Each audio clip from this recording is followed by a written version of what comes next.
I always imagined marriage to be sweet, like those Instagram couples that post God when pictures every Saturday. I thought that once you found your person, love would do the rest. But love alone was not enough. I learned that the hard way. Once upon a time in Lagos in the year 2025, Daniel and Ginika were the picture-perfect couple. Their wedding had been the talk of the town, grand, expensive, and dripping with luxury. It was a lavish affair, filled with vibrant colors, pulsating music, and enough jollof rice to feed an army. Ginika, radiant in her white gown, looked like a queen, and Daniel, beaming with pride, looked like the luckiest man alive. Ginika was a firecracker, a beauty with eyes that could melt gold, and a laugh that could charm the birds from the trees. She was 25, fresh out of university, and ready to take on the world. And most importantly, she was head over heels in love with Daniel, a handsome, successful engineer who made her heart sing. People envied them. They had it all: youth, money, and beauty. But what no one saw coming was the disaster that followed. Their honeymoon? Out of this world. Daniel allowed Ginika to choose her dream location. Trust Ginika. She has imagined this moment all her life. She chose Paris, even though Daniel had told her that their budget could only afford them a cool location within Nigeria. Daniel, being a Finnish man whose love for Ginika and whose dedication to making his new wife extremely happy have squeezed his testicles into a shriveled walnut, he borrowed money from his friends and bought the tickets. They jetted off to Paris for a romantic honeymoon, strolling hand in hand along the Seine, whispering sweet nothings in dimly lit cafes, and making memories that would last a lifetime. In Paris, Ginika insisted on doing her shopping in Dubai. Again, Daniel had to borrow from his friends, and together they flew from Paris to Dubai. Ginika got designer handbags and shoes, expensive jewelry, and human hair of different styles and lengths.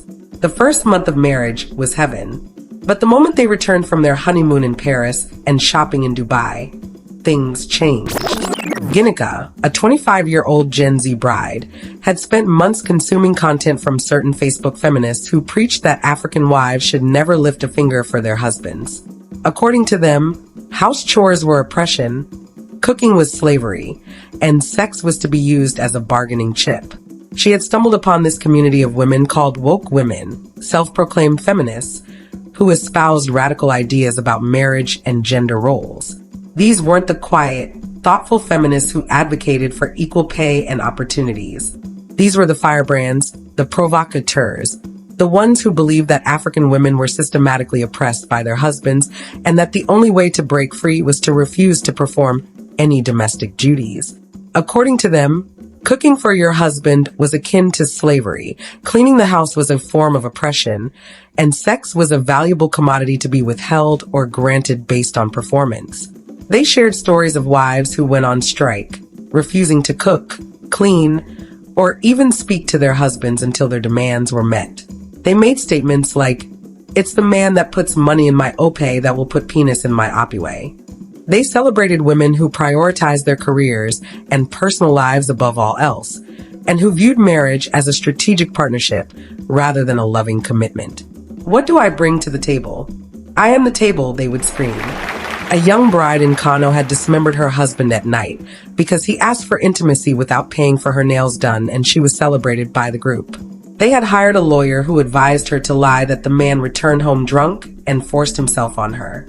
All it took was some tears in front of a camera and noise from female online influencers, and the case was thrown out of court. The woman became an overnight celebrity and one of the new faces of the Nigerian Facebook feminist movement. Ginika, always impressionable and eager to embrace new ideas, became increasingly drawn into this online world. She started spending hours each day reading their posts, watching their videos, and participating in their discussions. Slowly but surely, their ideology began to seep into her subconscious, poisoning her perspective on marriage and her relationship with Daniel. She started seeing him as a rival and not a partner. After all, their Facebook mama had said that all men are scum and all men are the same. Daniel was a patient man, but patience had limits. One night, after returning from work, exhausted and hungry, he walked into the kitchen only to find the gas empty and the fridge stacked with nothing but bottled water and hair and skincare products. Ginika, what's going on? There's no food in this house. She was on the couch, scrolling through her phone. You can order food, babe. Daniel frowned. Order food? What happened to all the groceries I bought last weekend? I don't feel like cooking. Please don't stress me.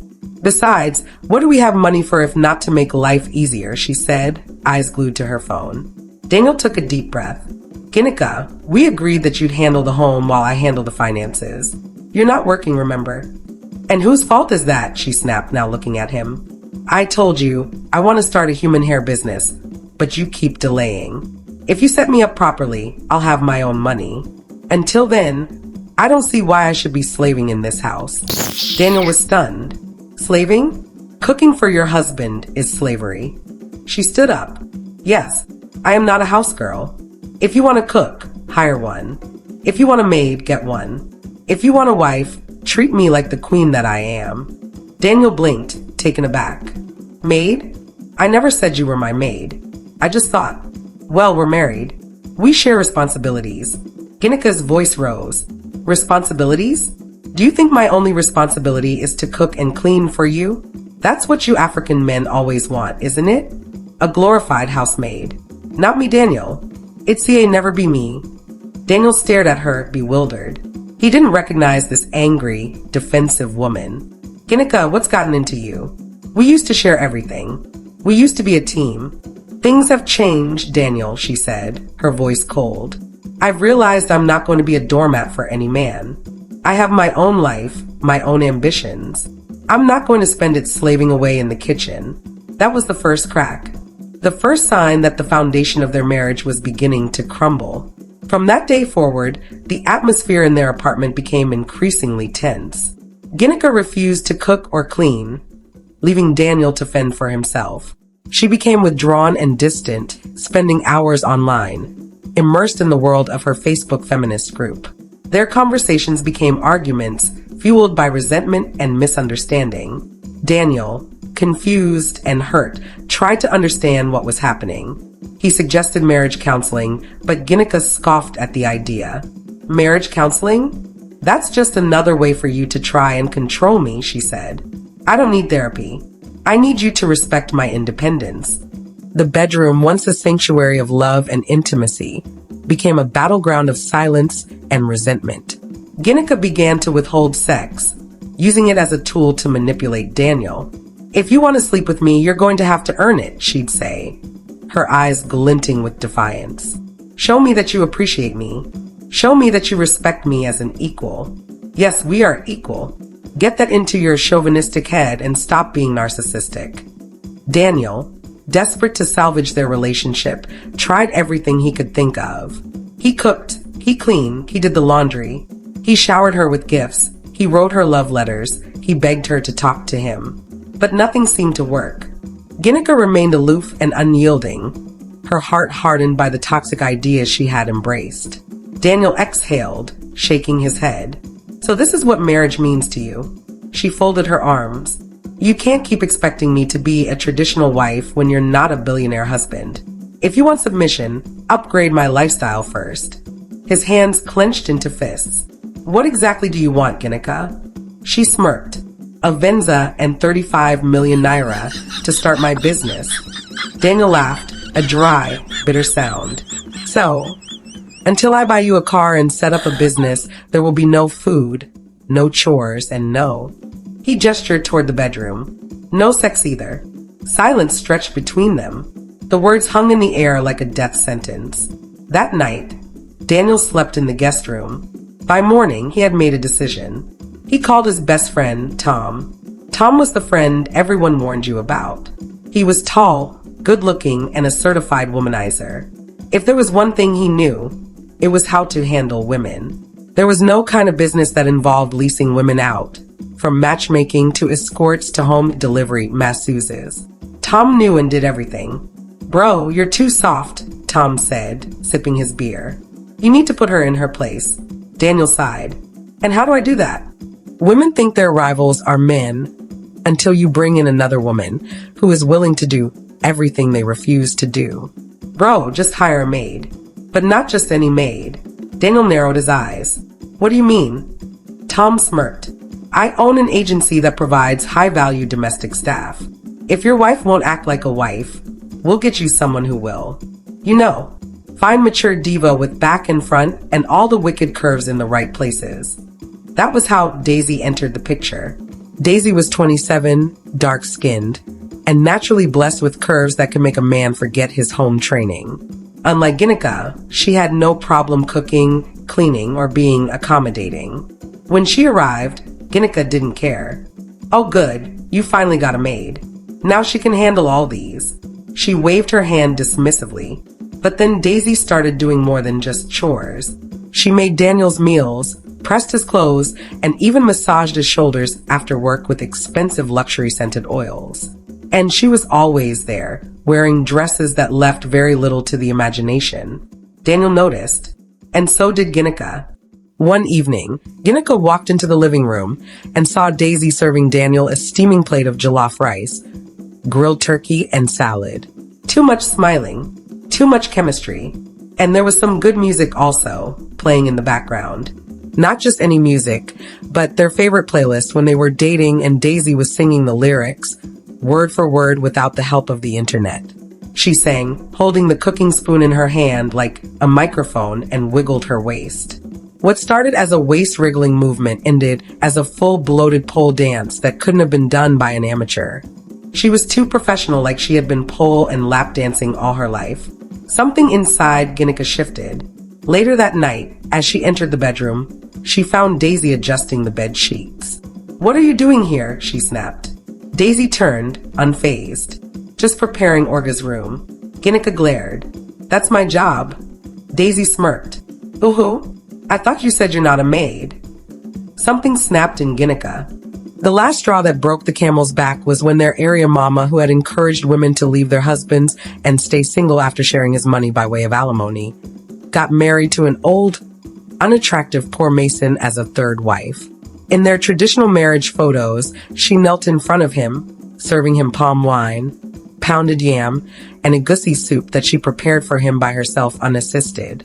Their honeymoon was in a cheap 4-star hotel in Delta State, and a few days later, her husband's video while he was serving mortar to a bigger mason while at work surfaced online. His poor friends were hailing him as the man who had subdued the so-called lioness. As if that was not enough, one day, she stumbled upon a post that shook her to her core. It was a picture of the leader of the liberated Nigerian women group, a woman named Ngozi, dressed in a traditional Hausa wrapper, standing beside an elderly mason. The caption revealed that Ngozi had become his fourth wife. Ginika was stunned. This was the woman who had preached about female empowerment, rejecting traditional roles, about demanding financial independence. And here she was, submitting to a man as a fourth wife, conforming to the very patriarchal structures she had so vehemently condemned. The hypocrisy was blinding. Ginika felt like she had been living a lie, chasing a hollow ideal that had led her astray. She realized that she had been so focused on proving her worth, on demanding her rights, that she had forgotten the simple joys of being a wife, a partner, and a lover.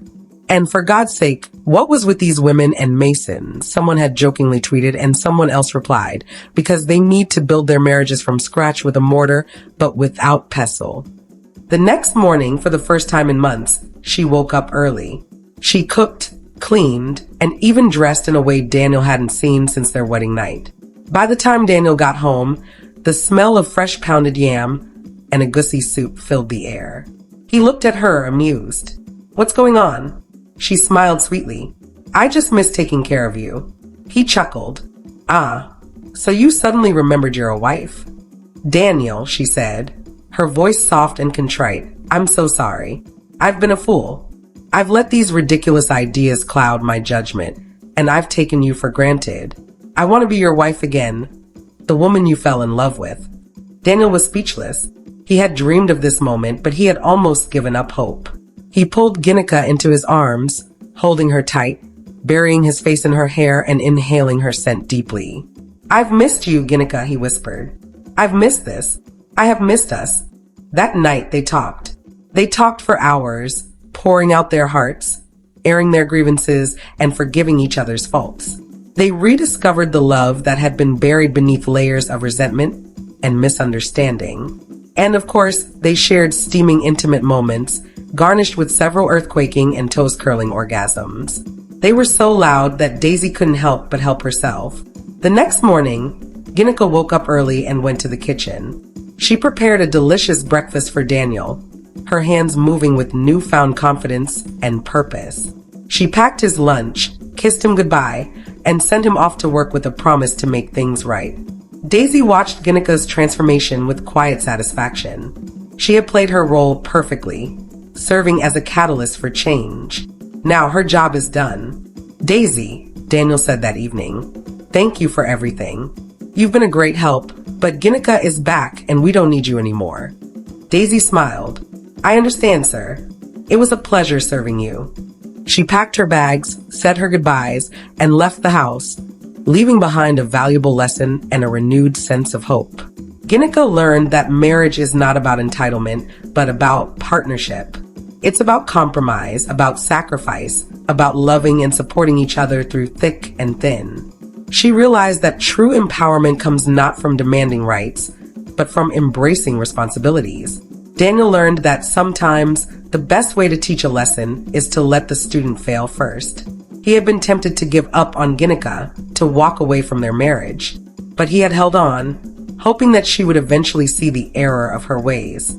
His patience and his willingness to forgive had ultimately saved their relationship. And so, Ginika and Daniel began again, rebuilding their marriage on a foundation of love, trust, and mutual respect. They learned to communicate openly, to appreciate each other's strengths, and to forgive each other's weaknesses. They still face challenges, of course. Marriage is never easy, and life is full of unexpected twists and turns. But they face these challenges together as partners, as friends, as lovers. And the sight of empty pots and a fridge filled with bottles of water, hair, and skincare products never haunted their home again. Instead, it was replaced by the comforting aroma of love, laughter, and the promise of a future filled with happiness. They even unfollowed those Facebook groups. Thanks for watching to the end. What lessons have you learned? Where are you watching from? Who was your favorite character in the story? Which kind of story would you like to watch next? The best commenter will get a hug shout out in our next video. I will see you in our next video.